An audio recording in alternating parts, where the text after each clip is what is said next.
Chief Minister, you have the call. Thank you, Madam Speaker. And Madam Speaker, I seek leave to table a copy of the correspondence from the Inspector of the ICAC I received today and seek leave to make a short statement. Is leave granted? Leave is granted. Thank you, Madam Speaker.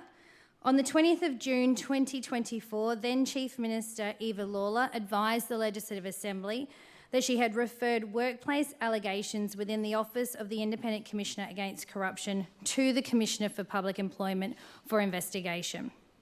The process outlined by the then Chief Minister Eva Lawler was as follows, and I quote, "Once the Commissioner for Public Employment has completed the investigation, this report will be provided to me as the relevant minister.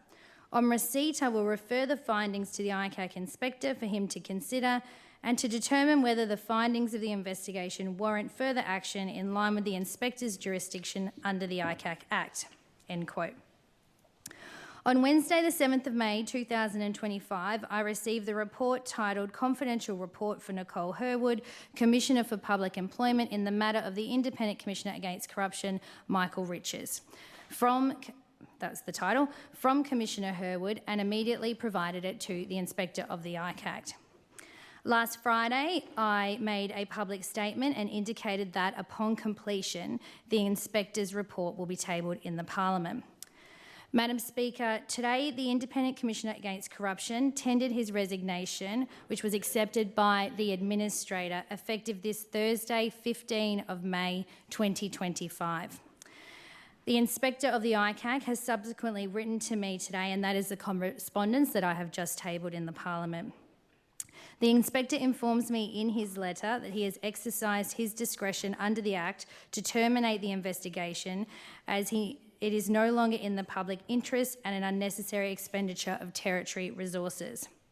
Madam Speaker, I have been advised that due to Commissioner Riches resigning, he will not receive any termination payments and will only receive unclaimed leave entitlements and relocation costs in accordance with his appointment.